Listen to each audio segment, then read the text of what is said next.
Bitcoin daily अपनी नई ऊंचाइयों को छू रहा है, खास के तब से जब डोनाल्ड ट्रंप अपने ऑफिस में वापस से आए हैं। मार्केट में ढेर सारे नए इन्वेस्टर्स आ चुके हैं एंड प्रॉफिट्स स्काईरॉकेट कर रहे हैं। बिटकॉइन अपने इंसेप्शन के बाद से सबसे बड़ा ग्रीन कैंडल दे रहा है, लेकिन यहाँ पे एक कैच है। 2025 में 99% ऑफ द इन्वेस्टर्स अपने पैसे खो देंगे और ये मेरा प्लान है कैसे मैं उन 1% में रहने वाला हूँ। इसके लिए हमें सबसे पहले जानना पड़ेगा बिटकॉइन आखिर ऊपर गया तो गया क्यों। डोनाल्ड ट्रंप वापस से यूएसए के प्रेसिडेंट बन चुके हैं और उनका हमेशा से एक प्रो क्रिप्टो स्टैंस रहा है।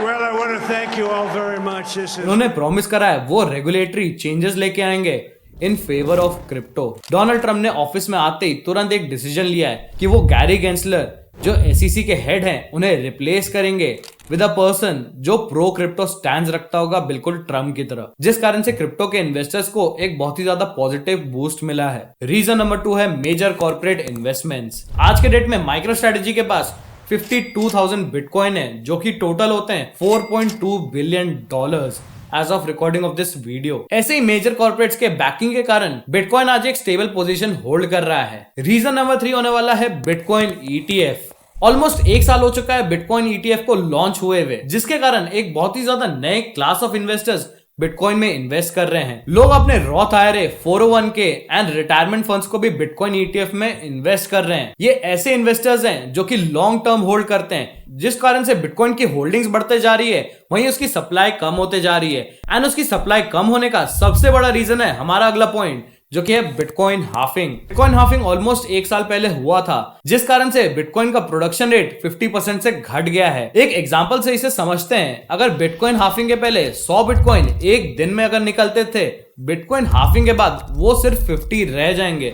उससे ज्यादा आप उसे माइन नहीं कर सकते हो, चाहे आप कुछ भी कर लो। और वहीं से माइन करना और ज्यादा डिफिकल्ट हो गया, जिस कारण से एक स्कैरसिटी इफेक्ट जनरेट होता है, जो कि बिटकॉइन के 2020 के बिटकॉइन हाफिंग के बाद भी हम देख चुके हैं। जब भी बिटकॉइन हाफिंग होती है, बिटकॉइन के प्राइसेस अचानक से ऊपर जाने लगते हैं थोड़े टाइम बाद, क्योंकि उसका सप्लाई कम हो जाता है और उसका डिमांड ज्यादा हो जाता है। और ये स्कैरसिटी इफेक्ट हिस्ट्री में हम बार बार देखते आए हैं जब भी बिटकॉइन हाफिंग हुई है। लास्ट टाइम जब 2020 में बिटकॉइन हाफिंग हुई थी, बिटकॉइन के प्राइसेस कुछ टाइम बाद ही बहुत ज्यादा ऊपर जाने लगे थे और ये पिछले बार 12 महीने तक चला था। और उस 12 महीने में क्या क्या हुआ था, कैसे कैसे लोगों ने पैसे कमाए थे, इसे समझने के लिए हमें फ्लो ऑफ मनी समझना पड़ेगा। हमें क्रिप्टो में कैसे और कब पैसे इन्वेस्ट होते हैं ये समझना पड़ेगा। क्रिप्टो को हमेशा इन्वेस्टिंग का वाइल्ड वेस्ट बोला जाता है, जहां कब क्या हो जाए किसी को नहीं पता है, लेकिन पैसा कहां और कब इन्वेस्ट होता है ये अगर आप समझ लोगे तो आप एक स्ट्रैटेजी बना सकते हो जिसके अराउंड आप इन्वेस्ट करके प्रॉफिट्स बना सकते हो। इसे समझने के लिए हम एक चार्ट यूज करते हैं जो कि है path of alt season. Her bull run के स्टार्टिंग में सबसे पहले बिटकॉइन में पैसे आते हैं अलग अलग जगहों से।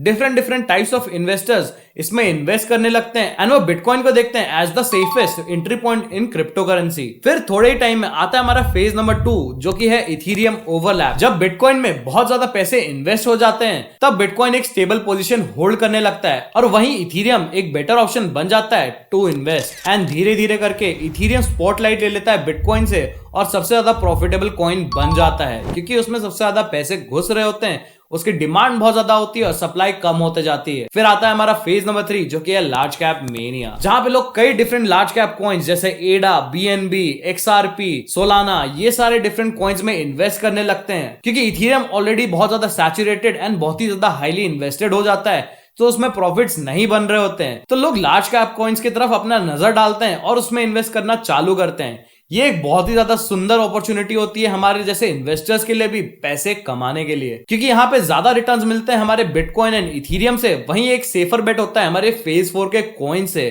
जो कि होने वाले हैं alt coins and meme coins. ये वो कॉइन्स हैं जिनका कोई अता पता नहीं है। ये आपको बहुत ज्यादा प्रॉफिट दे भी सकते हैं और आपका पूरा इन्वेस्टमेंट खत्म भी कर सकते हैं, तो इन कॉइन से थोड़ा संभल के रहना होता है। लेकिन ये वही कॉइन्स हैं जो कि आपको 50x, 100x, 200x, 1000x ऐसे ऐसे बड़े नंबर्स जो आपको दिखाई देते हैं, ये वही कॉइन्स है जो आपको प्रोवाइड करते हैं। यहाँ पे हमें एक चीज पे ध्यान देना है कि अगर आप इन कॉइन्स में इन्वेस्ट करने जा रहे हो तो मेक श्योर करिएगा कि आप अपने 10% पोर्टफोलियो से ज्यादा इन्वेस्ट ना करिए। उससे ज्यादा रिस्क लेने लायक ये कॉइन्स नहीं है, क्योंकि हो सकता है ये 0% पे भी आ जाए। ये सारे जो कॉइन्स है ये फोमो पे वर्क करते हैं। फोमो का यूज करके ये सारे कॉइन्स डिफरेंट इन्वेस्टर्स को लाते हैं ताकि वो ज्यादा से ज्यादा प्रॉफिट बनाने की चाह लेके आए और अपने ग्रीड में जो भी थोड़ा बहुत प्रॉफिट बन रहा था उसे खत्म कर दें। यहाँ पे एक और कैच आता है इन सारे कॉइन्स के साथ, अगर आपको वो 50, 100, 200x जैसे प्रॉफिट्स लेने हैं तो आपको इन कॉइन्स को डिसेंट्रलाइज प्लेटफॉर्म जैसे यूनिस्वैप, पैनकेकस्वैप ऐसे डिसेंट्रलाइज प्लेटफॉर्म्स पे जाके खरीदना पड़ेगा, क्योंकि अगर आप वेट करेंगे WazirX, Coinbase जैसे प्लेटफॉर्म्स पे इनके आने का तो बहुत ज्यादा लेट हो चुका होगा ऑलरेडी। हाँ, हो सकता है आपको ये कॉइन्स 2 to 4x दे दें, लेकिन 50 to 100x वाला जो प्रॉफिट होता है ये सिर्फ उन्हीं प्लेटफॉर्म्स पे दे पाते हैं क्योंकि ये जस्ट लॉन्च हुए होते हैं। तो हमें आखिर किस कॉइन में इन्वेस्ट करना चाहिए? क्या वो बिटकॉइन है या इथीरियम या लार्ज कैप कॉइन्स या मीम कॉइन्स? किसमें हमें इन्वेस्ट करना चाहिए? अगर हम current market chart and state देखें तो बेस्ट बेट हमारा यही होने वाला है कि हम लार्ज कैप कॉइन्स में इन्वेस्ट करें, क्योंकि बिटकॉइन में इन्वेस्ट करने का टाइम ऑलरेडी जा चुका है। बिटकॉइन ऑलरेडी न्यू हाइट्स छू रहा है। अगर आप एक सेफ बेट खेलना चाहते हैं तो आप इथीरियम में अभी डाल सकते हैं, आपको थोड़ा बहुत प्रॉफिट मिलेगा। वहीं अगर आप लार्ज प्रॉफिट्स बनाना चाहते हैं एक सेफ बेट के साथ तो आपको लार्ज कैप कॉइन्स में इन्वेस्ट करना चाहिए, जैसे एडा, BNB, XRP, सोलाना और डिफरेंट कॉइन्स। तो ये बेस्ट टाइम होने वाला है आपके लिए लार्ज कैप कॉइन्स में इन्वेस्ट करने के लिए, क्योंकि लोग अभी बिटकॉइन से अपना पैसा इथीरियम में ट्रांसफर कर रहे हैं ताकि वो लोग प्रॉफिट कमा सकें, और लार्ज कैप कॉइन्स को कोई अभी छू नहीं रहा है। लोग जब इथीरियम से ट्रांसफर करके लार्ज कैप कॉइन्स में आएंगे इन्वेस्ट करने, तब आपको प्रॉफिट्स बनाने हैं और निकल जाना है। ये एक परफेक्ट स्ट्रैटेजी होने वाली है 2025 के लिए, क्योंकि आपको meme coins and old coins में जाने की जरूरत नहीं पड़ेगी। अगर आपको रिस्क नहीं लेना है तो आपको एक सेफ बेट खेलते हुए प्रॉफिट्स बनाने हैं, तो ये आपके लिए सबसे अच्छा ऑप्शन होने वाला है। वहीं अगर आप अभी बिटकॉइन या इथीरियम जाके खरीदोगे तो आपको उतना ज्यादा लार्ज लेवल में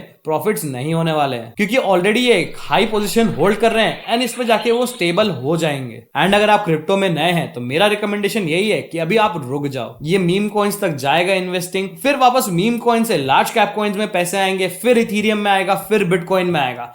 तो उस टाइम के साइकिल में आप बिटकॉइन में वापस से इन्वेस्ट कर सकते हो या इथीरियम में इन्वेस्ट कर सकते हो आपके रिस्क के अकॉर्डिंग। क्योंकि अगर आप सेफ खेलना चाह रहे हो तो आपके लिए ये बेस्ट स्ट्रैटेजी रहेगी कि आप इथीरियम एंड बिटकॉइन से स्टार्ट करें, फिर धीरे धीरे large cap coins and then फिर मीम कॉइन्स में जाने का ट्राई करें। मीम कॉइन्स बहुत ही ज्यादा रिस्की होते हैं, तो उसके बारे में आप संभाल के इन्वेस्ट करना, अपना रिसर्च खुद कर लेना। एंड अगर आप चाहते हो कि मैं डिटेल रिसर्च लेके आऊं तो कमेंट सेक्शन में कमेंट करना मत भूलिएगा। मैं एक अच्छा खासा डिटेल रिसर्च लेके आऊंगा आप लोगों के लिए। और तब तक अगर आप जानना चाहते हैं कि NFTs कैसे बनाते हैं ना, आप कैसे NFTs से पैसा कमा सकते हो, तो ये वीडियो देखना मत भूलिएगा। इस वीडियो में मैंने बता रखा है कि NFT से कैसे आप पैसा कमा सकते हो, वो भी फ्री में बना के। मिलते हैं अगली वीडियो में। See ya।